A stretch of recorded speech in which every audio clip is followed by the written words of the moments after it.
आप देख रहे हैं एनबी न्यूज। मैं हूं आपके साथ काजल ठाकुर। देश में कोरोना वायरस के मामले फिलहाल थमते नजर नहीं आ रहे हैं। देश के अलग अलग राज्यों में कोरोना का कहर लगातार जारी है। पिछले 24 घंटों में 4,03,738 नए केस सामने आ चुके हैं, जबकि कोरोना की चपेट में आए 4,092 कोविड मरीजों की मौत हो चुकी है। और वहीं बढ़ते कहर के चलते देश में कई राज्यों में लॉकडाउन और कोरोना कर्फ्यू की मियाद को बढ़ा दिया गया है। राज्य सरकारों ने कोरोना की चेन तोड़ने के मकसद से सख्त पाबंदियों का ऐलान किया है और दिल्ली समेत उत्तर प्रदेश में 17 मई तक पाबंदियों की मियाद को बढ़ा दिया गया है। वहीं देश के बड़े हिस्सों में सख्त पाबंदियां लागू हैं। वहीं तमिलनाडु, राजस्थान और पुडुचेरी में भी 2 हफ्ते का लॉकडाउन शुरू हो गया है, जबकि कर्नाटक में लॉकडाउन जैसी पाबंदी 24 मई तक प्रभावी रहेगी। केरल में भी 9 दिनों के लिए पूर्ण लॉकडाउन लगाया गया है। हरियाणा में भी एक बार फिर से सुरक्षित हरियाणा यानी लॉकडाउन का ऐलान कर दिया गया है। अब राज्य में 17 मई तक सख्त पाबंदियां लागू रहेंगी। इसके अलावा जम्मू कश्मीर में भी लॉकडाउन को 17 मई तक के लिए बढ़ा दिया गया है। जम्मू कश्मीर में शादियों में अब सिर्फ 25 लोगों को शामिल होने की इजाजत होगी। पूर्वोत्तर में मिजोरम सरकार ने आज से 7 दिनों के लिए संपूर्ण लॉकडाउन लागू कर दिया है, जबकि सिक्किम में लॉकडाउन जैसी पाबंदी 16 मई तक प्रभावी रहेगी। लॉकडाउन बढ़ाने की घोषणा करते हुए दिल्ली के मुख्यमंत्री अरविंद केजरीवाल का कहना है कि हालांकि पिछले कुछ दिनों में कोरोना के मामले और संक्रमण की दर में कमी आई है, लेकिन महामारी की मौजूदा लहर में किसी भी प्रकार की ढिलाई अब तक हासिल की गई उस कामयाबी को खत्म कर देगी।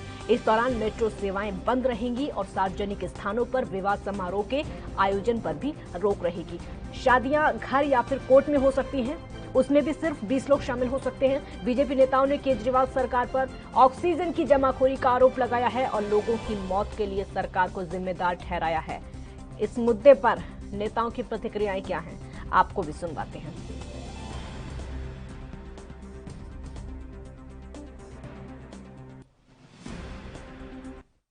बेटा, बेटी, मरे हुए लोग परिवार के सबको आवास मिले हुए नई दिल्ली के अंदर, उनको देश के आवास की चिंता थोड़ा ही है। और जहाँ तक सांस की बात है, सांस भी सबके लिए और आवास भारत के लिए, ना कि किसी व्यक्ति के लिए। ये चिंता जिनको है उनको है, और जिन्होंने देश की चिंता नहीं की, जिनका डीएनए में ही विदेशी भरा है, तो वो आपको दिखाई देता है कि वो तमाम ऐसी कंपनीज और ऐसे लोगों के साथ खड़े हैं जो कि स्वदेश। देखिए, सुप्रीम कोर्ट ने क्या कहा है वो आप सबके सामने है। जो रैशनलाइजेशन ऑक्सीजन की होनी है विभिन्न राज्यों के बीच में, वो भी एक विषय है। और आपको समझना होगा कि दिल्ली में मात्र 2.5 करोड़ लोग रहते हैं और राज्य सरकार को भी अपने हिस्से का काम करना है। सारी चीज़ केंद्र देता रहेगा, क्योंकि यहाँ पर सुप्रीम कोर्ट है और सारे मंत्री, केंद्र सरकार यहाँ रहती है। का मतलब ये नहीं है कि राज्य सरकार अपने हिस्से का काम नहीं पूरा करेगी। लॉकडाउन लगाना पड़ा क्योंकि लॉकडाउन लगाना मजबूरी थी। जब पिछले साल लॉकडाउन लगा था और केंद्र सरकार ने सब नियम, सब चीज़ें अपने हाथ में ले रखी थी, और वो लॉकडाउन और उसके बाद की व्यवस्थाओं की जिम्मेवारी राज्य सरकारों की थी, क्योंकि राज्य सरकार ही थी जो उस समय लॉकडाउन का विरोध कर रही थी, जिसमें दिल्ली सरकार भी एक सरकार है। और उसके बाद जो जो व्यवस्थाएं बनानी थी, इन्होंने कोई भी व्यवस्था तैयार नहीं की। और आज जब बड़े बड़े राज्य हैं, महाराष्ट्र, तमिलनाडु, तेलंगाना आदि बहुत सारे ऐसे राज्य हैं जहां पर ऑक्सीजन पहुंचाना है और सबके बीच में बंटवारा करना है ऑक्सीजन का, ऐसे में दिल्ली को औरों से अधिक ऑक्सीजन क्यों चाहिए, ये सोचने का विषय है। क्योंकि दिल्ली खुद अपनी अव्यवस्थाओं के लिए जिम्मेवार है। दिल्ली में सब केंद्रीय सरकार के लोग रहते हैं, सुप्रीम कोर्ट यहाँ पर है, तो उसका मतलब ये होगा कि सब काम राज्य सरकार छोड़कर केंद्र सरकार के सिर पे मंडराएगी और काम अपना पूरा नहीं करेगी। दिल्ली को और राज्यों से ऑक्सीजन अधिक क्यों चाहिए, इसकी जांच होनी चाहिए। और ख़ास तौर पे जब इनके मंत्री इमरान हुसैन के यहाँ से 700 के करीब सिलेंडर पकड़े जाते हैं, 650 700 कितने सिलेंडर पकड़े गए हैं, तो बाकी एमएलएज ने क्या किया उसकी जानकारी भी हमें चाहिए। और कहाँ ऑक्सीजन गई और कहाँ सब अव्यवस्था में तब्दील हुआ, इसका रैशनलाइजेशन तो होगा ही जा रही है। लेकिन अब फिर से उप मुख्यमंत्री कह रहे हैं कि फिर से दिल्ली को ऑक्सीजन प्रोवाइड नहीं कराया जा पा रहा है जितना चाहिए। देखिए, ऑक्सीजन की सप्लाई भारत सरकार कैसे करती है ये मैं आपको बता दूं। वो देखती है कि किस राज्य में कितने एक्टिव केस हैं, उनको कितना, एक पेशेंट को कितना ऑक्सीजन की ज़रूरत है, उस हिसाब से वो ऑक्सीजन उनको सप्लाई करती है। आज अगर मैं बात करूं तो दिल्ली में, देश में सबसे ज़्यादा दिल्ली में पर कैपिटा ऑक्सीजन दी जा रही है। केरल में एक पेशेंट को जहां पर 6 लीटर मिल रही है, जहां पर हरियाणा में 25 लीटर एक पेशेंट को मिल रही है, जहां पर महाराष्ट्र में केवल 27 लीटर एक पेशेंट को मिल रही है, वहीं आज दिल्ली में 66 लीटर 66 लीटर एक पेशेंट को ऑक्सीजन मिल रही है। उसके बाद भी अगर मुख्यमंत्री कहे कि हमें टैंकर भी दे दो, हमें ऑक्सीजन प्लांट भी दे दो, आप अपने सरकारी अस्पतालों में बेड भी बढ़वा दो, आप वो राधा स्वामी के हॉस्पिटल में आईटीबीपी के डॉक्टर भी भेज दो, डीआरडीओ का हॉस्पिटल भी आप ही बना दो, ऑक्सीजन भी आप हमारे अस्पतालों में पहुंचा दो, तो आप लोग क्या कर रहे हैं यहाँ बैठे बैठे? एक ऑक्सीजन प्लांट केवल 60 लाख रुपए में 15 दिन में तैयार हो जाता है। केवल अगर अरविंद केजरीवाल 65,000 करोड़ रुपए का बजट है, उसमें 5 करोड़ रुपए खर्च कर देता तो 10 प्लांट आज दिल्ली के 10 सरकारी अस्पतालों में लग जाते, उनको किसी सप्लाई की जरूरत नहीं पड़ती। तो आज दिल्ली में देश में सबसे ज्यादा पर कैपिटा ऑक्सीजन वाला कोई राज्य है तो वो दिल्ली है। उसके बाद भी अगर अरविंद केजरीवाल और ऑक्सीजन मांग रहे हैं तो ये ऑडिट होना चाहिए, इसके ऊपर इंक्वायरी होनी चाहिए, कोई कमेटी इसकी जांच करे कि ये कहाँ जा रही है। हम जो देख रहे हैं कि ये अमानतुल्लाह के घर में जा रही है, इमरान हुसैन के घर जा रही है, संजय सिंह के ऑटो में जा रही है, आम आदमी पार्टी के कार्यालय में जा रही है, तो ये कहाँ जा रही है, किस वोट बैंक के लिए इस्तेमाल हो रही है? ये पंजाब में जा रही है क्योंकि वहां चुनाव होने वाले हैं, वहां आम आदमी पार्टी के कार्यालय में जा रही है, ये एक जांच का विषय। मगर अभी क्योंकि समय खराब चल रहा है, जांच तो जो होगी बाद में होगी, अभी पहले लोगों को ऑक्सीजन मिल जाए। मैं दिल्ली के लोगों को बताना चाहता हूं कि उनको पर्याप्त ऑक्सीजन भारत सरकार दे रहा है, मगर दिल्ली सरकार की नाकामियां हैं जिसको आज हम नहीं बोल रहे हैं, क्योंकि ऐसा समय राजनीति का नहीं है, ऐसा समय आरोप लगाने का नहीं है। मगर भारत सरकार, प्रधानमंत्री जी, गृह मंत्री जी बिना कुछ बोले आज एक एक अस्पताल के 17 टैंकर भारत सरकार।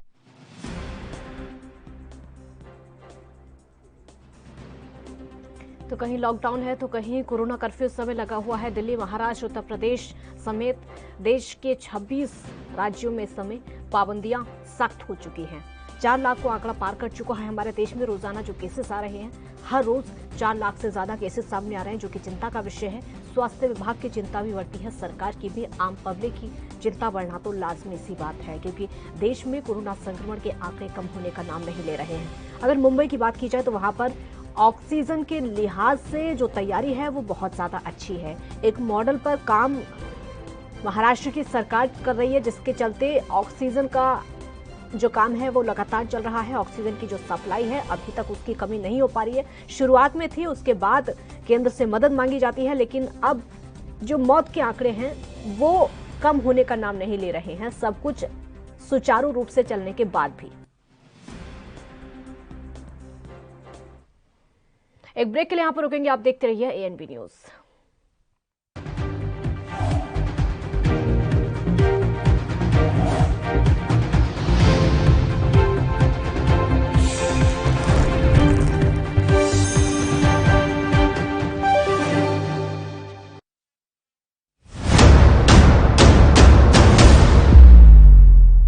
हक की बात दोपहर 12 बजे सिर्फ एएनबी न्यूज पर। कैप्टन अमरिंदर सिंह जी दी अगवाई वाली पंजाब सरकार दी कोरोना फतेह किट अज एकांतवास मरीजां लई साबित हो रही कारगर। इस किट दे विच कोरोना मरीजां लई जरूरी दवाइयां, काढ़े समेत ऑक्सीजन दी जांच करन लई पल्स ऑक्सीमीटर ते डिजिटल थर्मोमीटर मौजूद हन। जेकर ਤੁਹਾਨੂੰ ਵੀ कोरोना है ਤਾਂ ਤੁਸੀਂ ਆਪਣੇ ਘਰ ਵਿੱਚ ਇਕਾਂਤਵਾਸ ਹੋ ਤਾਂ ਹੁਣੇ 104 ਹੈਲਪਲਾਈਨ ਨੰਬਰ ਤੇ ਕਾਲ ਕਰੋ। कोरोना फतेह किट ਤੁਹਾਨੂੰ ਤੁਹਾਡੇ ਘਰ ਤੱਕ ਪਹੁੰਚਾਈ ਜਾਵੇਗੀ। हिदायतां दी पालना करो। आओ कोरोना ते करिए फतेह, यही है साडा मिशन फतेह। फतेह हो पंजाबियों, फिर फतेह होगी।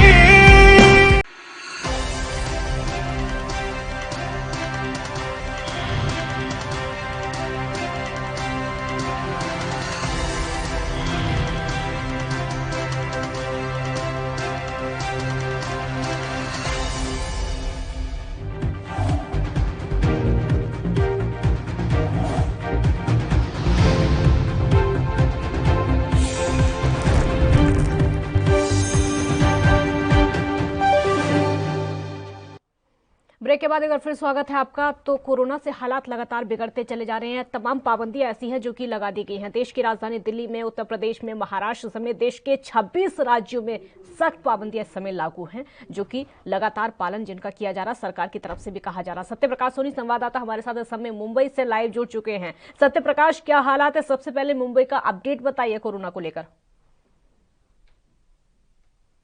जी काजल, देखिए मुंबई महाराष्ट्र के लिए कहीं न कहीं राहत भरा जरूर माना जाएगा, क्योंकि जिस तरह से 24 घंटे में मुंबई में महज 2408 मामले और महाराष्ट्र में 48,452 मामले आए हैं।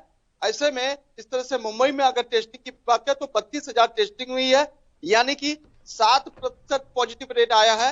वो काफी जो है मुंबई करों के लिए बेहद खुशी की बात है कि किस तरह से कोरोना में जरूर जो है तमाम राहतें मिल रही है, लेकिन जिस तरह से मौत के आंकड़े लगातार अभी भी बरकरार है, उसको लेकर महाराष्ट्र सरकार के अलावा मुंबई करों के लिए एक बेहद चिंता का विषय है। ऑक्सीजन को इस्तेमाल करने का एक दिल्ली का जो मुंबई का मॉडल है, उसके लिए कोर्ट की तरफ से भी कहा गया था कि मुंबई से सीखें। ये देश की राजधानी के लिए कहा गया था कि दिल्ली की सरकार मुंबई की सरकार से सीखे किस तरीके से ऑक्सीजन का इस्तेमाल करना है, क्योंकि वहां पर सिर्फ एक बार कमी हुई थी। केंद्र से मदद मांगी जाती है, केंद्र से ऑक्सीजन मिल जाती है, उसके बाद से लगातार वहां पर मरीजों को ऑक्सीजन मिल रही है, कोई कमी नहीं है।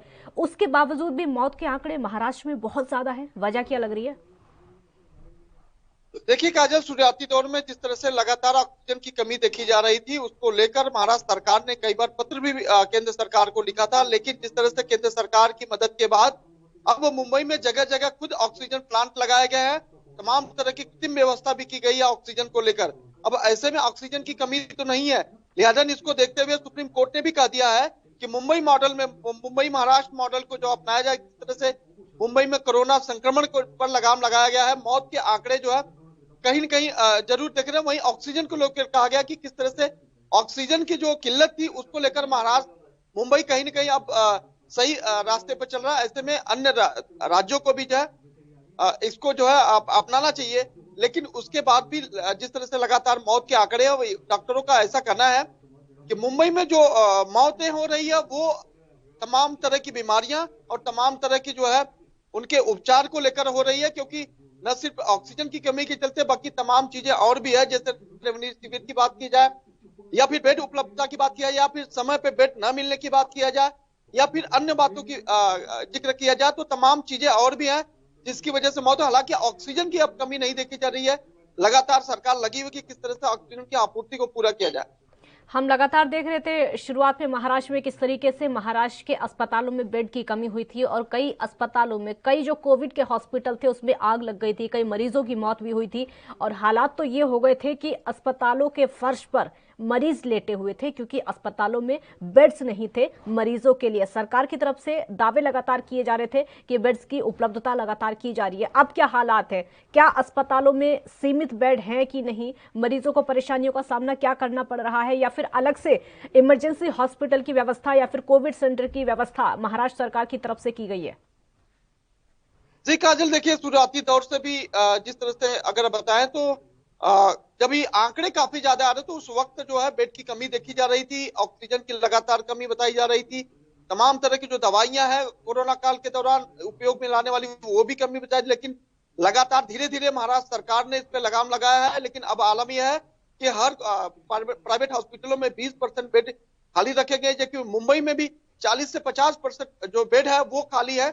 ऐसे में अगर आपत्ति काल में किसी की आवश्यकता होती है तो जाहिर तौर पर महाराष्ट्र सरकार, मनपा मुंबई बिल्कुल तरह से तैयार है। लेकिन जिस तरह से लगातार आंकड़े भी कम हो रहे हैं और टेस्टिंग का रेट्स भी काफी कम हो रहा है, शुरुआती दौर में 50 से 60 हजार टेस्टिंग हो रही थी, अब जो है 30 से 32-35 हजार के आसपास होने लगी। लिहाजा वैक्सीनेशन का भी काम जो है युद्ध स्तर पे चल रहा है, उसको लेकर भी माना जा रहा है कि कहीं न कहीं इसी वजह से जो है कोरोना संक्रमण की रफ्तार है कहीं न कहीं लगाम लगी है।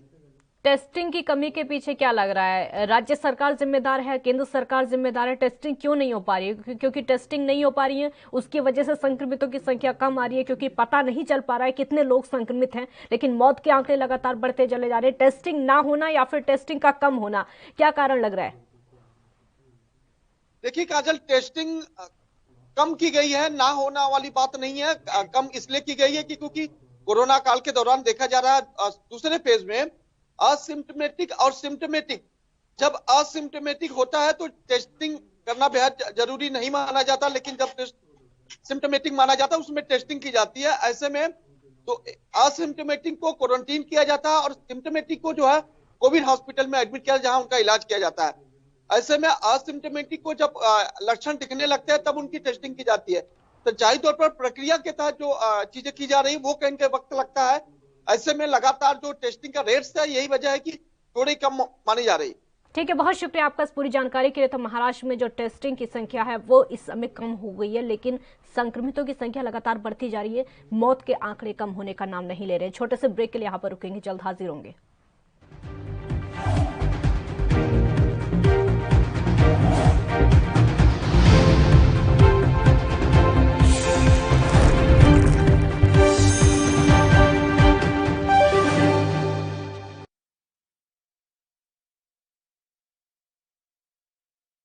गुरु तेग बहादुर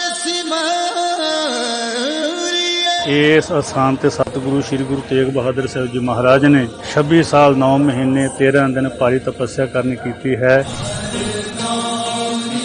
और इस अस्थान ते सतगुरु श्री गुरु तेग बहादुर साहब जी महाराज जी नूं गुरता गद्दी दा तिलक बाबा बुढ़ा साहब जी दे कुल दे विचों भाई गुरदित्ता जी ने लाउणा कीता।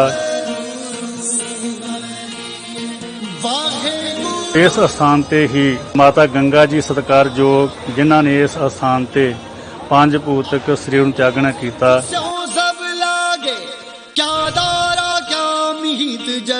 धन गुरु अमरदास जी दे हुक्म सदका धन गुरु रामदास जी ने जिस नगरी दी नींह रखी उस दा नाम गुरु का ਚੱਕ रखिया ਅਤੇ बाद ਵਿੱਚ ਚੱਕ ਰਾਮਦਾਸਪੁਰ ਅਤੇ ਅਖੀਰ ਅੰਮ੍ਰਿਤਸਰ ਸਾਹਿਬ ਦੇ ਨਾਮ ਨਾਲ ਮਸ਼ਹੂਰ ਹੋਇਆ। सतगुरु श्री गुरु तेग बहादुर साहब जी महाराज जिथे कोई याद करता है सतगुरु सहाय होना कर सतगुरु का फरमान है। जिथे हर आराधी है तिथे हर मित सहाई गुर किरपा ते हर मन वसै होरत बिद लिया न जाई।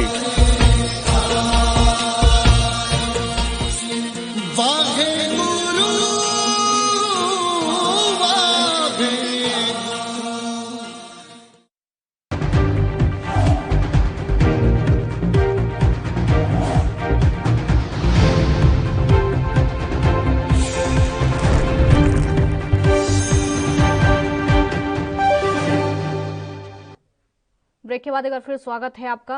तो देश के 26 राज्यों में पाबंदियां लगी हुई हैं। इस समय कहीं पर लॉकडाउन लगा हुआ है तो कहीं पर कोरोना कर्फ्यू लगा हुआ है। इंदौर से संवाददाता हमारे साथ गणेश तिवारी इस समय जुड़ चुके हैं। गणेश, इंदौर का हाल बताइए, कोरोना को लेकर अपडेट क्या है, क्योंकि पाबंदियां देश के 26 राज्यों में लग चुकी हैं सिर्फ और सिर्फ कोरोना की चेन को तोड़ने के लिए।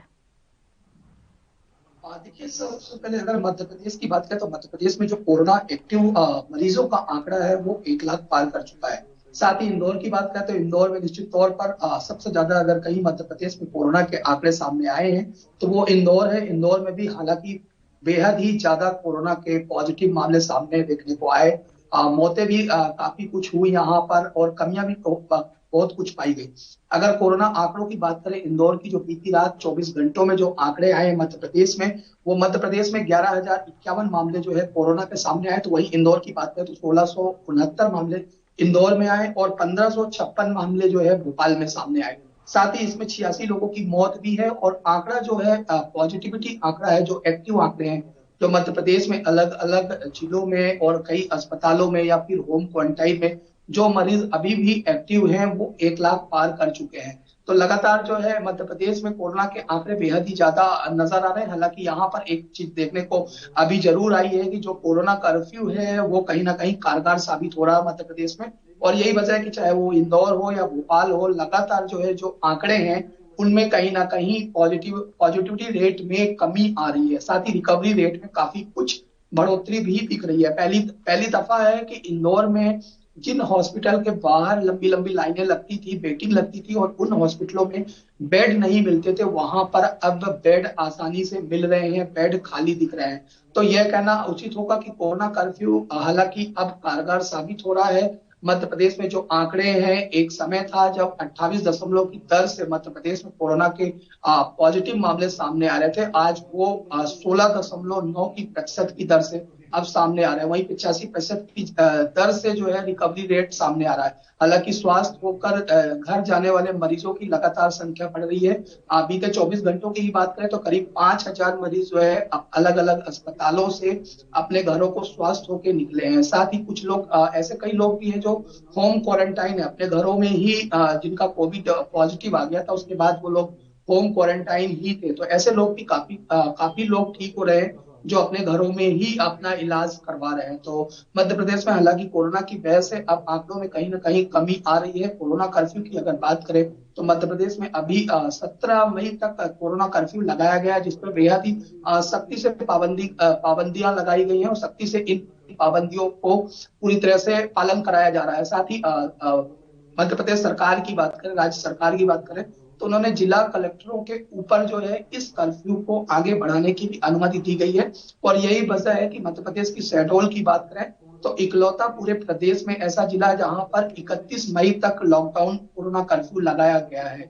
तो हालांकि कोरोना कर्फ्यू कारगर साबित हो रहा है। आंकड़े हालांकि अभी भी 1500-1600 ही सामने आ रहे हैं। कहीं की बात करें, चाहे वो इंदौर की बात करें या भोपाल की बात करें, लेकिन सबसे बड़ी अच्छी बात खबर सामने ये आ रही कि रिकवरी रेट जो है वो काफी अच्छा है। लोग ठीक होकर अपने घरों को ज्यादा जा रहे हैं और जो पहले तमाम अनियमितताएं थी बेड को लेकर, ऑक्सीजन को लेकर, इंजेक्शन को लेकर, वो जरूर अब आसानी से मिल रही है। अब वो ऐसी दिक्कतें जो है आम जनता को उतनी फेस नहीं करनी पड़ रही, उतनी समस्याएं नहीं आ रही है। नहीं तो पहले जैसे अगर पहले की बात करें तो लंबी लंबी लोगों के चाहे वो सौगृह हो, शमशान घाट हो या कब्रिस्तान हो, वहां तक भी लंबी लंबी वेटिंग देखने को मिली है लोगों के शवों को जलाने और दफनाने के लिए। लेकिन अब सौगृह की भी बात करें, शमशान घाट और कब्रिस्तान की बात करें तो वहां पर भी इतनी ज्यादा भारी मात्रा में भीड़ अब देखने को नहीं मिलती। तो यह कहना उचित होगा कि कोरोना कर्फ्यू अब मध्य प्रदेश में कारगर साबित हो रहा है। गणेश, हम कई राज्यों में देख रहे हैं ऑक्सीजन की कमी हो रही है, वैक्सीन की लगातार कमी हो रही है। कई राज्य सरकारें ऐसी जो कि केंद्र से बार बार शिकायत करती हैं। मध्य प्रदेश में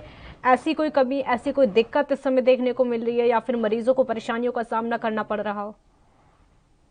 सबसे ज्यादा अगर काजल बात करें, वर्तमान में बात करें तो वैक्सीनेशन की सबसे ज्यादा अभी शॉर्टेज पड़ रही है मध्य प्रदेश में। जिस कदर मध्य प्रदेश सरकार ने 18 प्लस उम्र के लोगों को भी वैक्सीनेशन लगवाने का फैसला लिया है। अब लेकिन कई लोगों ने जिनमें आम जनता है, जो युवा वर्ग है, उनमें काफी उत्सुकता वैक्सीनेशन लगवाने को लेकर थी और उन लोगों ने काफी कुछ ज्यादा लोगों ने रजिस्ट्रेशन भी करवाया, उनका नंबर भी आया। लेकिन वैक्सीनेशन कई लोग ऐसे, कई युवा हैं जो वैक्सीनेशन सेंटर तक तो जाते हैं लेकिन उन्हें वैक्सीनेशन लगवाने का मौका नहीं मिल पाता। तो कहीं ना कहीं वो मायूस होकर जरूर लौटते हैं। और कई जगह ऐसी भी अनियमितताएं सामने आई हैं कि कई लोगों ने, जिनका नंबर था वैक्सीनेशन लगवाने को लेकर, उनके मोबाइल पर वैक्सीनेशन लगाने का मैसेज तो आ गया लेकिन उन्हें वैक्सीनेशन नहीं लग पाई। विरोध करने के बाद उन्हें वैक्सीनेशन लगाई। तो हालांकि कहीं ना कहीं वैक्सीनेशन की जिस कदर पहले जो है कालाबाजारी लगातार बेड और ऑक्सीजन और इंजेक्शन को लेकर हो रही थी, अब कहीं ना कहीं कालाबाजारी एक तरह से वैक्सीनेशन को लेकर भी दिख रही है। यहाँ पर काफी अनियमितताएं देखने को मिल रही। हालांकि सरकार इसके प्रति जो है प्रशासन पूरी तरह से सख्त नजर आ रहा है और ऐसी लापरवाहियों को सरकार ने साफ निर्देश दिए हैं कि ऐसी लापरवाहियां किसी भी कीमत पे बर्दाश्त नहीं की जाएंगी और इसके खिलाफ ऐसी अगर अनियमितताएं सामने आती है तो उसके खिलाफ जो संबंधित वहां के अधिकारी होंगे या संबंधित नोडल अधिकारी होंगे, उनके खिलाफ सख्त कार्रवाई की जाएगी। जी काजल, कोरोना कर्फ्यू लगा हुआ है, कितना पालन करते हुए मध्य प्रदेश के लोग दिखाई दे रहे हैं? क्या इसका उल्लंघन किया जा रहा है? क्योंकि केसेस कम होने का नाम नहीं ले रहे हैं, मौत के आंकड़े भी लगातार बढ़ते चले जा रहे हैं। कितना पालन होते हुए पाबंदियों का दिखाई दे रहा है इस समय? सबसे पहले अगर बात करें तो मध्य प्रदेश में 17 मई तक कोरोना कर्फ्यू लगा है। लेकिन हालांकि जहां पर पुलिस की सख्ती देखी जाती है, जिन चौराहों पर, वहां पर तो लोग जरूर बेवजह नजर नहीं आते। लेकिन जो गली मोहल्ले होते हैं या फिर छोटी जगह होती है, वहां पर अभी भी लोग जो है बेवजह घूमते नजर आते हैं, बगैर मास्क के भी दिखते हैं।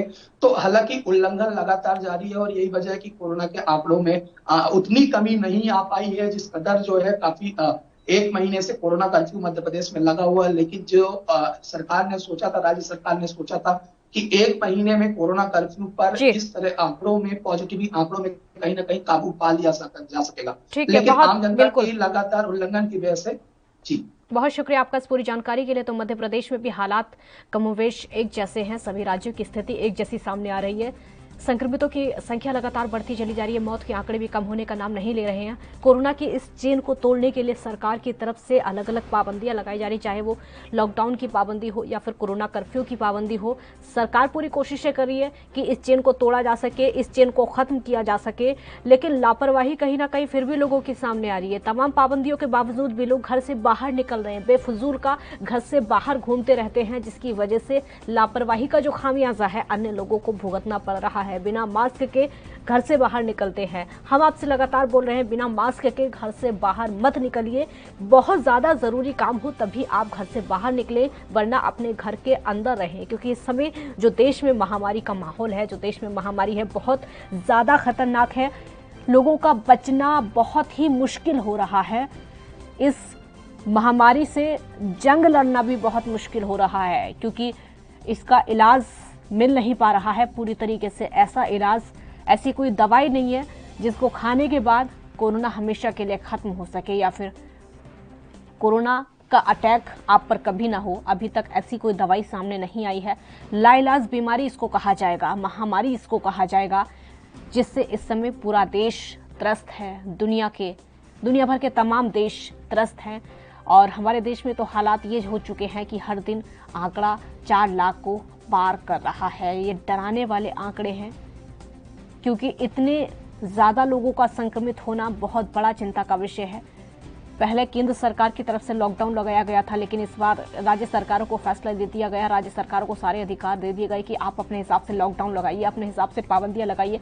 उसी तरीके से हम लगातार देख रहे हैं कि देश की राजधानी दिल्ली और मुंबई, उत्तर प्रदेश समेत देश के 26 राज्यों में पाबंदियां लगाई गई हैं, सख्ती लगा दी गई है, लॉकडाउन लगा है, कोरोना कर्फ्यू लगा है। अलग अलग राज्यों की सरकारें अपने हिसाब से काम कर रही हैं, पाबंदियां लगा रही है, लेकिन फिर भी जो आंकड़ा है वो कम होने का नाम नहीं ले रहा है। वो आंकड़ा जो है लगातार डरा रहा है।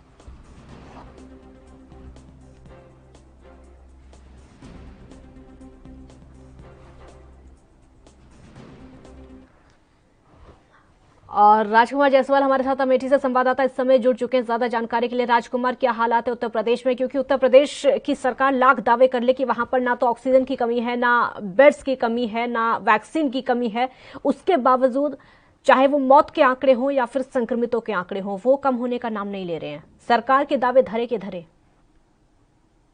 जी काजल जी, आपको बता दें कि उत्तर प्रदेश में कोरोना की रफ्तार पर काबू नहीं पाया जा सका है। ऐसे में बीते 24 घंटों में 23,333 नए केस आए हैं। वहीं पर 24 घंटों में उत्तर प्रदेश में 296 लोगों की मौत हुई है और इस प्रकार मौत जो है, कुल मौत का आंकड़ा जो है 15,464 पहुंच गया है। कुल मिला के जो सरकार कह रही है कि हम कोरोना पे काबू पा रहे हैं, वो कहीं ना कहीं दावा विफल होता दिखाई पड़ रहा है। कोरोना की रफ्तार पर काबू नहीं पाया जा सका है। ऐसे में लगातार नए केसेज आ रहे हैं। कोरोना के जो स्ट्रेन है वो लगातार जो है मौत का आंकड़ा जो है यूपी में बढ़ता जा रहा है। इससे उत्तर प्रदेश में जो लॉकडाउन की मियाद है उसको बढ़ा दिया गया है। लोगों को परेशानियों का सामना क्या करना पड़ रहा है इसकी वजह से, और क्या लॉकडाउन की जो पाबंदियां हैं उन पाबंदियों का पालन करते हुए नजर आ रहे हैं? देख काजी जी, आपको बता दें जिस प्रकार से लॉकडाउन को 17 तारीख तक बढ़ा दिया गया है, लेकिन उसका पालन जो है कराने में यहाँ की पुलिस असमर्थ दिखाई पड़ रही है। जहाँ पे बहुत ज्यादा एक तरह से बहुत ज्यादा वो है किया जा रहा है, पुलिस की द्वारा कर्फ्यू का पालन कराया जा रहा है। वहां पे जो दैनिक मजदूर हैं उनकी हालत दिन ब दिन गंभीर होती जा रही है। कहीं ना कहीं वो भुखमरी की कगार पे हैं और कई ऐसे जिले हैं, कई ऐसे जनपद हैं जहां पे कोरोना कर्फ्यू सिर्फ नाम मात्र का है। वहां पे जो है सिर्फ कहने के लिए कर्फ्यू है। वहां पे रोड पर वैसे ही आवाजाही है, बिना मास्क के लोग टहल रहे हैं। जो 7 से 11 का समय दिया गया है मार्केट में, उस समय जो है मार्केट पूरी तरीके से खोल रही है, पूरी तरीके से भीड़ है। वहां पे कहीं ना कहीं पुलिस विफल नजर आ रही है। कोरोना पर जो कर्फ्यू लगाया जाए कोरोना को लेकर, उस पर जो है कर्फ्यू प्रभावी ढंग से नहीं चल रहा है। जी, ऑक्सीजन की कमी लगातार उत्तर प्रदेश में भी देखी गई है, लेकिन सरकार की तरफ से कहा जाता है कि उत्तर प्रदेश में ना तो ऑक्सीजन की कमी है और ना ही वैक्सीन की कमी है। इस सवाल का जवाब आपसे लूंगी, छोटे से ब्रेक के लिए यहाँ पर रुकना होगा, जल्द हाजिर होंगे।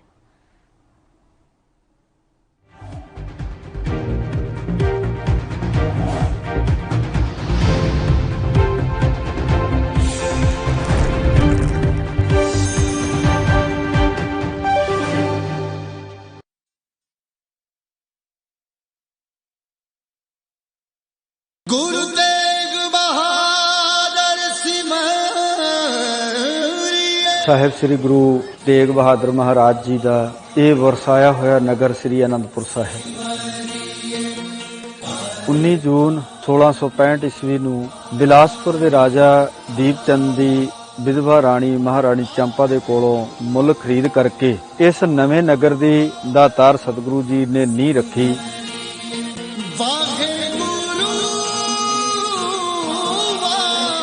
ਗਰੀਬ ਨਵਾਜ਼ ਸਾਹਿਬ ਜੀ ਨੇ ਇੱਥੇ ਹੀ ਆਪਣੇ ਰਿਹਾਇਸ਼ ਦੇ ਲਈ ਮਕਾਨ ਬਣਾਏ। ਹੋਰ ਬਹੁਤ ਸਾਰੇ ਕਿੱਤਿਆਂ ਦੇ ਲੋਕ ਵੀ ਇਸ ਨਗਰ ਦੇ ਵਿੱਚ ਵਸਾਏ।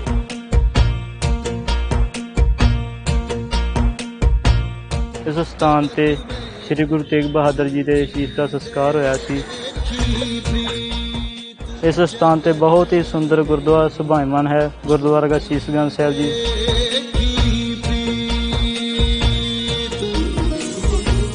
11 ਨਵੰਬਰ 1675 ਨੂੰ ਗੁਰੂ ਤੇਗ ਬਹਾਦਰ ਜੀ ਦੀ ਸ਼ਹੀਦੀ ਹੁੰਦੀ ਹੈ ਅਤੇ ਉਹਨਾਂ ਦਾ ਸ਼ੀਸ਼ ਭਾਈ ਜੈਤਾ ਜੀ ਪੜਾਅ ਦਰ ਪੜਾਅ ਹੁੰਦੇ ਹੋਏ ਗੁਰਦੁਆਰਾ ਸ਼ੀਸ਼ਗੰਜ ਸਾਹਿਬ ਵਿਖੇ ਪਹੁੰਚਦੇ ਹਨ ਅਤੇ ਇੱਥੇ ਉਹਨਾਂ ਦਾ ਸੰਸਕਾਰ ਕੀਤਾ ਜਾਂਦਾ ਹੈ।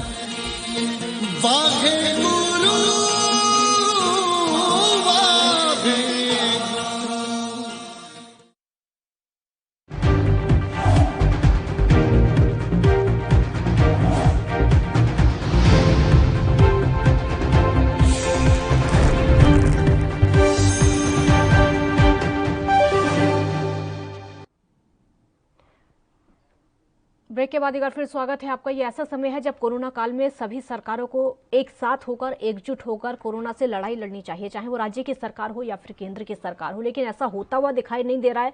राज्य सरकारें केंद्र पर ठीकरा फोड़ रही हैं और केंद्र सरकारें राज्यों पर। नेताओं की बयानबाजी इस समय क्या चल रही है वो आपको सुनवाते हैं।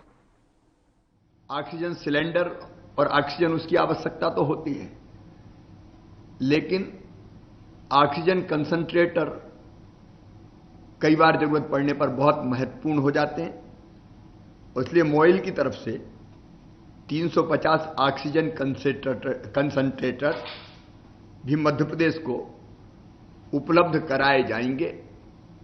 कोविड की लड़ाई में प्रधानमंत्री जी के नेतृत्व में आदरणीय धर्मेंद्र प्रधान जी का, उनके विभाग का यह स्नेहपूर्ण सहयोग मिला है और इसके लिए मैं मध्य प्रदेश की जनता की ओर से उनका हृदय से आभार प्रकट करता हूं, उनको धन्यवाद।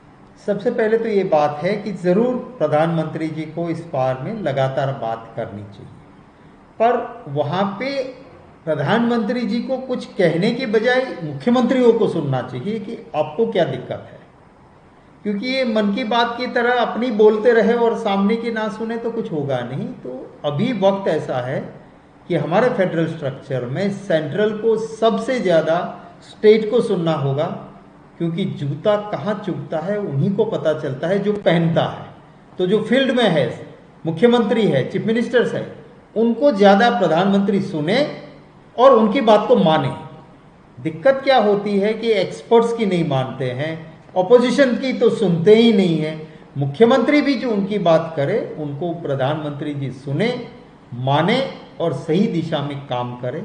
ये वक्त की मांग है। मुझे पता नहीं अभी तक उत्तर प्रदेश से बात की है या नहीं, मुझे पता नहीं अभी गुजरात से बात की है या नहीं। गुजरात मुख्यमंत्री जी खुद कह रहे हैं हाईकोर्ट के सामने कि हम ऑक्सीजन मांग रहे हैं, सेंट्रल से हमें पूरा ऑक्सीजन नहीं मिल रहा है। दूसरी ओर यूपी के चीफ मिनिस्टर साहब का इश्तेहार टीवी में आता है कि मैं ऑक्सीजन पूरा ला रहा हूं और जामनगर से, गुजरात से भी आ रहा है। तो एक मुख्यमंत्री कहता है मेरे स्टेट में ऑक्सीजन मुझे मिलता नहीं है, दूसरा कहता है मैं उसी स्टेट से लेके आता हूं। दोनों भाजपा के स्टेट है। तो प्रधानमंत्री जी ये भी जरा ठीक करें और कहीं पर भी जो भी कर सकते हैं उसको सही दिशा में काम करने का। ये हरियाणा में महामारी अलर्ट सुरक्षित हरियाणा घोषित कर दिया गया है। 1 सप्ताह के लिए 10 तारीख से लेके 17 तारीख तक ये लागू रहेगा। इसके नियम, जो पहला लॉकडाउन था उसमें कुछ और नियम जोड़ दिए गए हैं। उसके साथ ये जारी रहेगा। 11 से ज़्यादा आदमियों के एकत्र होने पर हर स्थान पर पाबंदी लगा दी गई है। शादी में भी केवल 11 आदमी जा सकते हैं और मृत्यु में भी, फ्यूनरल में भी 11 आदमी जा सकते हैं। कोई जुलूस, कोई बारात इसमें निकालने नहीं दी जाएगी और भी सख्त कानून इसके लिए बनाए जाएंगे। स्वास्थ्य विभाग ने हरियाणा में पहल की है 5,000 रुपये जो होम आइसोलेटेड है उनको देने का, बीपीएल परिवारों को देने का। बीपीएल परिवार से नीचे लोगों के लिए उनका काम धंधा भी बंद हो जाता है और कोविड में उनको घर में आइसोलेशन में भी रहना पड़ता है, तो बहुत कठिनाई आ रही थी, इसलिए उनको 5,000 रुपये देने का फैसला किया। तो कहीं पर लॉकडाउन है, कहीं पर कोरोना कर्फ्यू है, पाबंदियां सख्त हो चुकी हैं।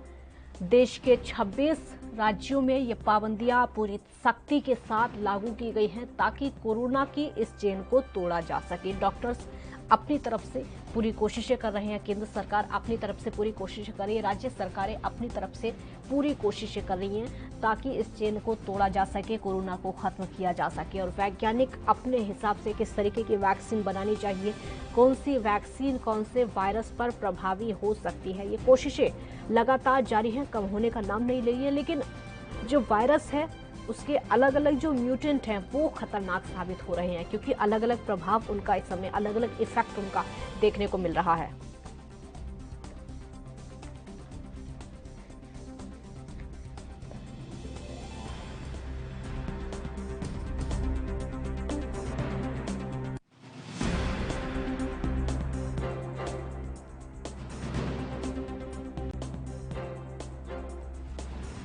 समय डॉक्टर अंशुमन कैंसर एक्सपर्ट जुड़ चुके हैं। डॉक्टर अंशुमन, बहुत स्वागत है आपका एएनबी न्यूज पर।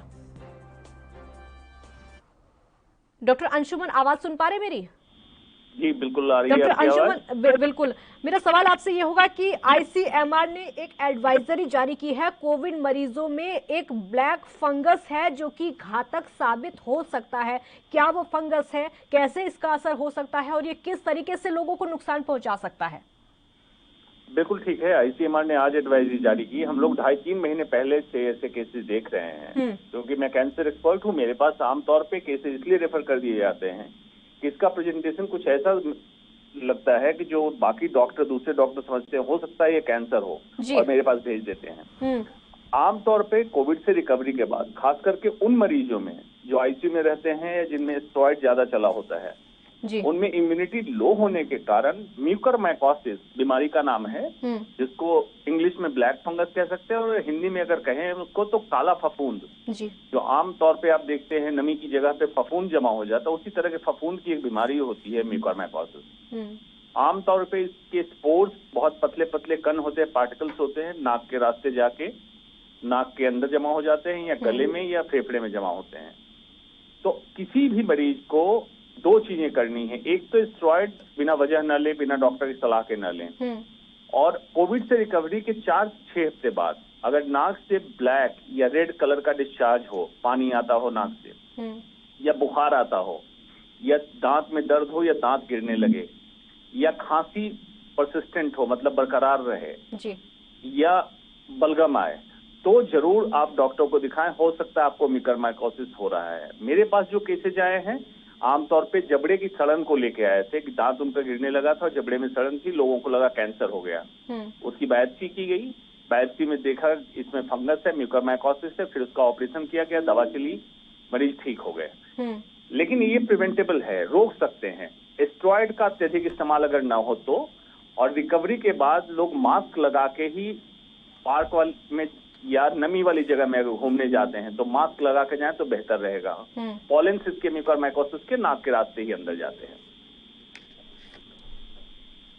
एक और जो रिसर्च सामने आई है वो ये है कि हार्ट पर खतरा हो सकता है कोरोना से उभरने के बाद, क्योंकि 50% लोगों के ठीक होने के बाद जो हार्ट है उनका वो डैमेज हुआ है। ये एक रिसर्च में सामने आया है, क्या कहेंगे इस पर? Doctor Eric New England Journal of Medicine के एडिटर इन चीफ है, उन्होंने बहुत पहले अनफॉर्चुनेटली जिनकी मौत हुई थी उनकी ऑटोप्सी मतलब पोस्टमार्टम करके रिसर्च में देखा था माइक्रो एंजियोपैथी, मतलब पतली खून की नलियां जो है उसके अंदर क्लॉट्स हैं, और वेस्कुलाइटिस मतलब उसमें सूजन है। ये 2 फाइंडिंग उन्होंने बहुत पहले कह दी थी, पिछले साल। बाद में जैसे जैसे इवॉल्व हुआ, खास करके अभी जो म्यूटेंट आया इसमें और देखा गया 2-3 वजह रही। जिनको हाइपरटेंशन है, डायबिटीज जो ऐसे अभी हार्ट अटैक के लिए प्रोन है। दूसरा, कई लोग पैनिक में हो जाते हैं कोविड डायग्नोसिस के बाद, तो इटसेल्फ स्ट्रेस एक फैक्टर बना, और जो एडेड फैक्टर हो गया वेस्कुलाइटिस और हाइपर विस्कोसिटी सिंड्रोम, मतलब खून का ज्यादा थक्का बनना, जमना, ये प्रक्रिया कोविड वाले मरीजों में देखी गई, जिसके कारण हार्ट अटैक के केसेस बढ़े हैं। बिल्कुल डॉक्टर अंशुमन, आप बने रहिए हमारे साथ। इस समय मोहित रंजन राजनीतिक विश्लेषक जुड़ चुके हैं। रंजन जी, बहुत स्वागत है आपका एनपी न्यूज पर। रंजन जी, आवाज सुन पा रहे हैं आप मेरी? मोहित रंजन जी, आवाज सुन पा रहे हैं आप? लगता है आवाज उन तक नहीं पहुंच पा रही है। हम दोबारा से कनेक्ट करने की कोशिश करेंगे, लेकिन इस समय जो हालात हैं लगातार बिगड़ते चले जा रहे हैं, क्योंकि 4 लाख को ये आंकड़ा पार कर चुका है और मौत के आंकड़े भी ठीक उसी तरीके से बढ़ते चले जा रहे हैं जैसे कि संक्रमितों की संख्या लगातार बढ़ती चली जा रही है। तमाम ऐसी बीमारियां हैं जो कि अब नई नई सामने आ रही हैं।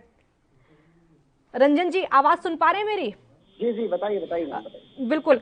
हमारे देश में, देश के लगभग 26 राज्यों में पाबंदियां लगा दी गई हैं। सख्त कर्फ्यू, जो कोरोना का कर्फ्यू है वो लगा हुआ है, लॉकडाउन है वो लगा हुआ है, पूरी तरीके से सख्ती है, क्योंकि केंद्र सरकार ने जो जिम्मेदारी थी वो राज्य सरकारों को दे दी थी। आपका नजरिया क्या कहता है, लॉकडाउन कितना प्रभावी हो सकता है अलग अलग राज्यों में, अलग अलग तरीकों से जो पाबंदियां हैं?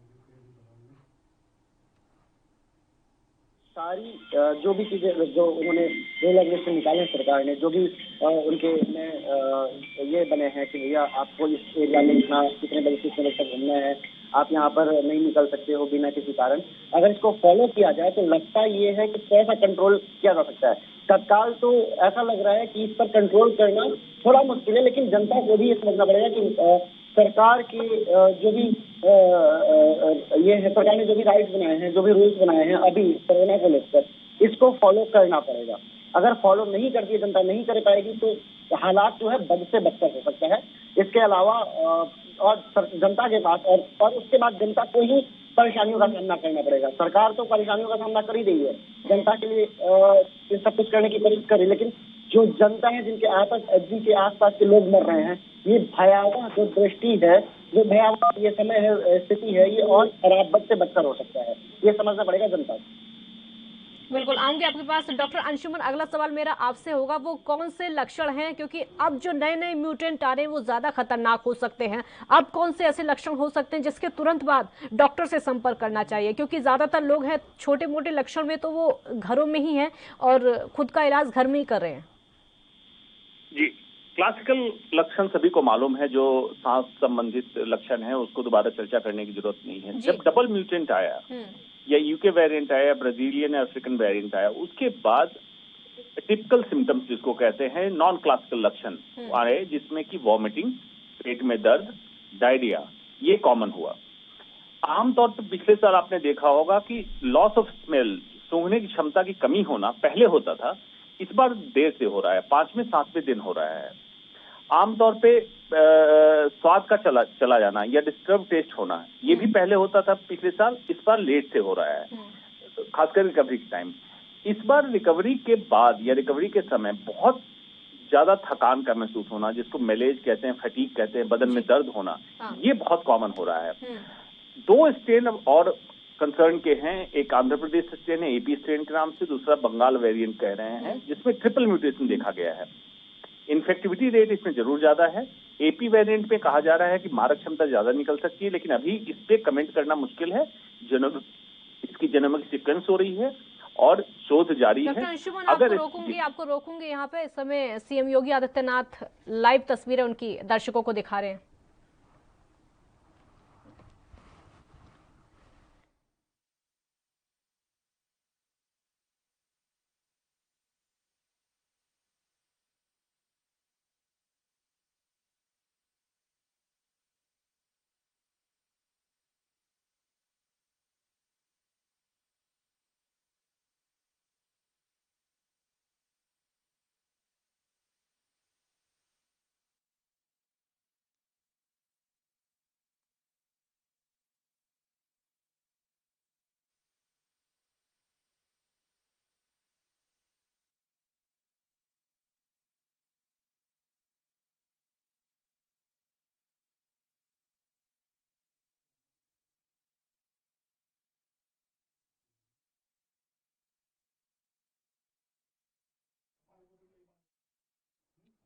तो सीएम योगी आदित्यनाथ गोरखपुर दौरे पर गए हुए हैं और ये तस्वीरें आपके सामने। यहाँ पर वैक्सीनेशन सेंटर है जहाँ पर वैक्सीन लगाई जा रही है। सीएम योगी खुद यहाँ पर खड़े हैं। कोविड सेंटर का निरीक्षण करने के लिए, जायजा लेने के लिए लगातार सीएम जाते रहते हैं। एक ब्रेक के लिए यहाँ पर रुकना होगा, जल्द हाजिर होंगे। आप देखते रहिए एएनबी न्यूज।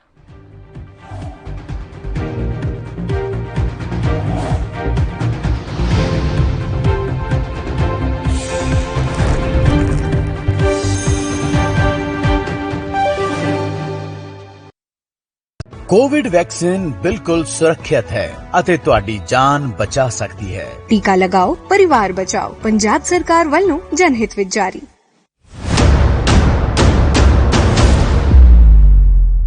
हक की बात दोपहर 12 बजे सिर्फ ANB न्यूज पर।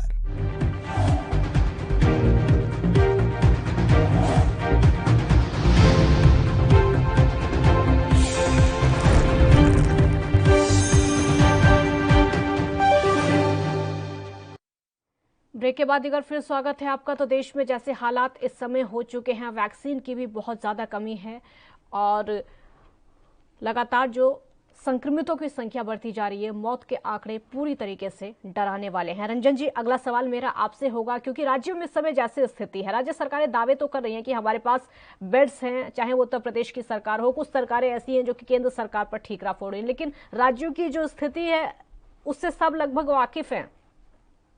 मैं सरकार से आपके माध्यम से एक सवाल पूछना चाहता हूँ कि जो विदेशों से सहायता आ रही है वो सहायता जा कह रही है, चाहे बात की जाए ऑक्सीजन सिलेंडर की, चाहे बात की जाए कंसंट्रेटर की, या किसी भी चीज की सहायता जो आ रही है विदेशों से, वो जा कहाँ रही है, कहाँ पर, मतलब लुप्त हो जा रहा है, कहाँ गायब हो जा रहा है, इसके बारे में कोई खबर नहीं मिल रही है।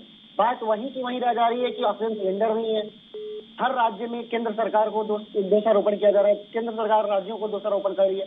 तो जो सहायता मिल रही है वो जा कहाँ रही है, ये बड़ा सवाल है। इसके अलावा आप देखिएगा, किसी भी राज्य की शक्ल को देखिए, किसी भी राज्य के हॉस्पिटल के स्तर को देखें आप, लोग बाहर हॉस्पिटल के दम तोड़ रहे हैं। मेरे पास एक घटना घटी, अभी मेरे सामने एक घटना आई, कल परसों की बात है। वो हॉस्पिटल में एडमिट है, उनको आईसीयू में ऑपरेशन करवाना है और उनको ऑलरेडी वो इमरजेंसी में है, वेंटिलेटर पे है, लेकिन उनका आईसीयू में ऑपरेशन नहीं हो रहा। ऐसा क्यों कर रही है? हॉस्पिटल, अस्पताल प्रशासन भी गलती कर रही है कहीं ना कहीं, और इसके पीछे का कारण क्या है ये पता लगाना सरकार की जिम्मेदारी है।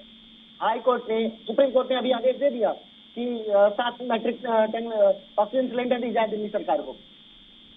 5-6 मैट्रिक टन जो भी आता था पहले, जो सरकार दे रही थी 4 या 5 जो दे रही थी, वो कहाँ जा रहा था ये समझ नहीं है अभी तक। सारे हॉस्पिटल के अलावा सारे हॉस्पिटल में ऑक्सीजन सिलेंडर भी है, लोग बाहर से भी मंगा रहे हैं, कंसंट्रेटर भी खरीद रहे हैं, अपना ऑक्सीजन सिलेंडर लेकर भी जा रहे हैं। तो फिर जो ऑक्सीजन मिल रहा है सरकार को, केंद्र सरकार की तरफ से, वो कहाँ जा रहा है, कहाँ विलुप्त हो रहा है, कहाँ गायब हो रहा है, ये बड़ी बात। इसके बारे में क्या ये ऑक्सीजन सिलेंडर पर राजनीति की जा रही है, या ये मरीजों के ऊपर राजनीति की जा रही है, या जबरदस्ती क्या राज्य सरकार हत्यारा बनते जा रही है लोगों की, मरीजों की, जबरदस्ती उन्हें मारा जा रहा है। इसके पीछे कारण क्या है ये पता लगाना जरूरी है। बिल्कुल, हमारे साथ इस समय डॉक्टर अंशुमन बने हुए हैं। डॉक्टर अंशुमन, अब कहा यह जा रहा है कि दूसरी लहर तो खतरनाक है ही, तीसरी लहर आने वाली है और वो आकर रहेगी। अब बच्चों में बहुत ज्यादा खतरा बढ़ गया है। क्या लग रहा है जो तीसरी लहर होगी या फिर जो नए नए म्यूटेंट आ रहे हैं उनका सीधा निशाना बच्चे? इसको देखिए, वैज्ञानिक सोच के तहत समझिए तो समझने में आसानी होगी। लहर जब कहते हैं तो जिन्होंने भी समुद्र देखा होगा उन्होंने देखा होगा एक टाइड आता है, स्लो डाउन होता है, दूसरा टाइड जब आ रहा होता है पीछे से, तो दोनों कनेक्टेड हैं, पानी में डिसकंटिन्यूटी नहीं होती है। सिमिलरली जब इन्फेक्टिव पैथोलॉजी, एपिडेमियोलॉजी को देखेंगे तो नंबर ऑफ केसेस बढ़ते हैं, जिसको हम कहते हैं पीक आना। फिर ये जब डाउन होने लगता है तो कनेक्टेड ही नेक्स्ट आने लगता है, जिसको हम आमतौर पर समझाने के लहर कहते हैं। जैसे जैसे म्यूटेशन होता जा रहा है, कोरोना वायरस में एक एब्नॉर्मलिटी आ रही है, स्पाइक प्रोटीन ओवर एक्सप्रेशन, जो आप लोग टीवी में ग्राफिक्स में दिखाते हैं, कांटे कांटे जैसे कोरोना वायरस के ऊपर निकला हुआ, उसको कहते हैं स्पाइक प्रोटीन। इसी के कारण ये फेफड़े में या किसी भी अंग में अटैच होता है कोरोना वायरस, और रिसेप्टर का नाम है ACE2 रिसेप्टर। ये डायबिटीज में, वृद्ध में ज्यादा ओवर एक्सप्रेस होता था, तो कम स्पाइक प्रोटीन में भी अटैच हो जाता था।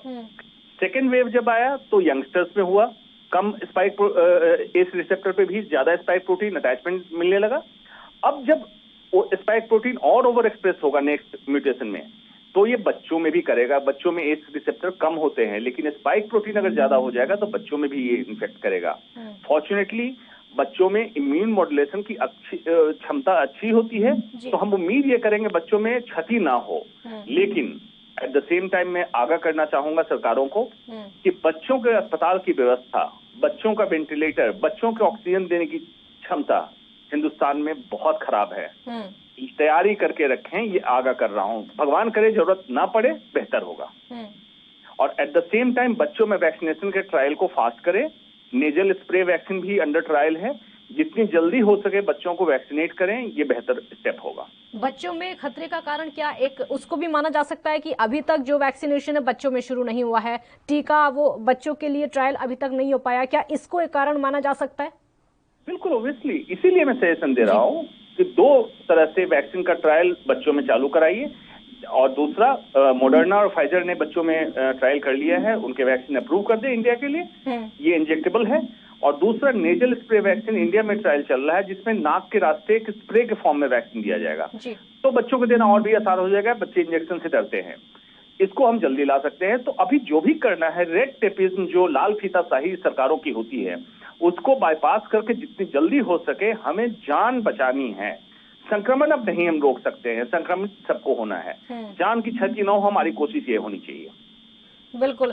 रंजन जी, इस समय देश में जैसे हालात हो चुके हैं, सरकारों को दोष तो खैर सभी दे रहे हैं, राज्य सरकारें केंद्र सरकारों को और केंद्र सरकारें राज्य सरकारों को, लेकिन इतना तो यहाँ पर मानना होगा और इसको नकार भी नहीं सकते कि लगभग 1 साल का वक्त मिला, ना तो राज्य सरकारों ने अपनी तैयारी की और ना ही केंद्र सरकार ने अपनी तैयारी की, पूरी तरीके से फेल।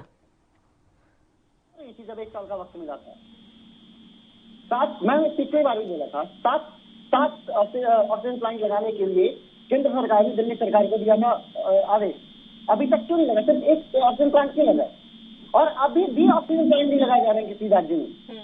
अभी परसों छपरा में ऑक्सीजन सिलेंडर, ऑक्सीजन प्लांट के लिए और ऑक्सीजन सिलेंडर के लिए लोगों ने ट्वीट किया, ट्रेंडिंग में चल रहा था छपरा, बिहार छपरा में। बिहार की सरकार क्या कर रही है? लोग वहां पर मर रहे हैं, अलग अलग डिस्ट्रिक्ट में अलग अलग जगहों पर लोग मर रहे हैं। सरकारें कर क्या रही है? सो रही है क्या सरकार? खबरें ये आ रही हैं कि वहां पर 18 एम्बुलेंस जब्त कर लिया गया है, 18 एम्बुलेंस को अपने पास रखा गया है, वहां पर 100 कुछ बेड को अपने पास रखा गया है। सरकार करना क्या चाहती है? बड़ा सवाल तो यही है। लोगों को सरकार को ये समझना पड़ेगा कि इस समय अगर वो जनता का साथ देगी तो दोबारा चुन के आएगी, लेकिन इस समय अगर जनता का साथ नहीं देगी तो सरकार खत्म हो जाएगी, नई सरकार आएगी। और यही एक वक्त है जब सरकार को ये दिखाना चाहिए कि हम जनता के लिए हैं, जनता हमसे नहीं है, हम जनता के लिए हैं। ये सरकार को दिखाने का यही वक्त है। लोगों की जान बचाए, इसके लिए कुछ करे, ऑक्सीजन प्लांट लगाए, कंसंट्रेटर मंगाए, विदेश से जो सहायता आ रही है वो जा रही है, लोगों तक पहुंचाए, मरीजों तक पहुंचाए, अस्पतालों तक पहुंचाए, लेकिन पहुंचाई नहीं जा रही। ये समझना पड़ेगा। बिल्कुल बिल्कुल। डॉक्टर अंशुमन, इस समय हार्ट को लेकर खतरा लोगों में बहुत ज्यादा इस बात को लेकर टेंशन है कि कब कैसे हार्ट पर खतरा हो सकता है। अभी जैसा कि आप बता रहे थे कि कोरोना से ठीक होने के बाद भी ये हो सकता है, या फिर कोई नए म्यूटेंट हैं जो कि सीधे हार्ट पर अटैक कर सकते हैं। किस तरीके से इससे बचा सकता है, किस तरीके की सावधानियां लोगों को बरतनी चाहिए कोविड से ठीक होने के बाद भी, और जो अन्य लोग हैं उन्हें क्या सावधानियां बरतनी चाहिए? देखिए, कोविड के दरमियान तो आप किसी न किसी डॉक्टर के संपर्क में रहते हो, आपका चेकअप करते हैं, ब्लड टेस्ट करते हैं। बाद में भी कोई भी एबनॉर्मल सिम्टम्स हो, असामान्य लक्षण हो, जैसे सीने में भारीपन, सांस लेने में दिक्कत, चलने पे आप थक जाते हो, स्वेटिंग होती है, पसीना ज्यादा आता हो, ऐसा कोई भी लक्षण हो तो इसको इग्नोर ना करें, डॉक्टर को दिखाएं। और दूसरी एक प्रॉब्लम जो आमतौर पे लोग इग्नोर करते हैं, पसीना ज्यादा आता है, इनसेंसिबल लॉस, और पता नहीं चलता आपको, और बॉडी डिहाइड्रेट होती है। जब भी बॉडी डिहाइड्रेट होती है तो ब्लड क्लॉटिंग की क्षमता बढ़ जाती है, जो एक कारण बन सकता है ब्लड क्लॉटिंग का। तो पानी या किसी भी फॉर्म में, लिक्विड, जूस, सूप, किसी भी फॉर्म में आप पानी का ज्यादा सेवन करें। कैसे आप समझेंगे कि एडिक्वेट है? पेशाब का रंग आपका बिल्कुल पानी की तरह या हल्का पीले रंग का, पराली के रंग का होना चाहिए, तब समझिए कि आप एडिक्वेटली हाइड्रेटेड हैं। ये कुछ छोटे छोटे परहेज अगर करें तो बहुत सारे डेथ, मौतें जो हो रही प्रिवेंटेबल है, जिसको हम रोक सकते हैं, और ये बिल्कुल संभव है। सिर्फ एकजुटता की जरूरत है। लेकिन अफसोस बस जिसके हाथ में पावर है, सिस्टम है, वो बिल्कुल नकारा और निकम्मा है, उसको हम कुछ नहीं कर सकते। अभी समाज को एकजुट हो जाना है, डॉक्टरों के साथ मिलके आप लोग बातचीत कीजिए, और मीडिया का बड़ा शुक्रगुजार है। 1.25 साल से मैं देख रहा हूँ जिस तरह से आप लोग लगातार लोगों को जागरूक करने में लगे हैं, आप लोग करते रहिए। इस कठिन समय से हम निकलेंगे, जरूर निकलेंगे। इस समय डॉक्टर अंशुमन, लोग कुछ बातों को इग्नोर भी कर रहे हैं, क्योंकि कहा ही जा रहा है कि जो वायरस है वो हवाओं में फैल रहा है, वो हवाओं के जरिए भी एक दूसरे पर अटैक कर रहा है, लेकिन लोग इसको इग्नोर कर रहे हैं। क्या कहेंगे उन लोगों को?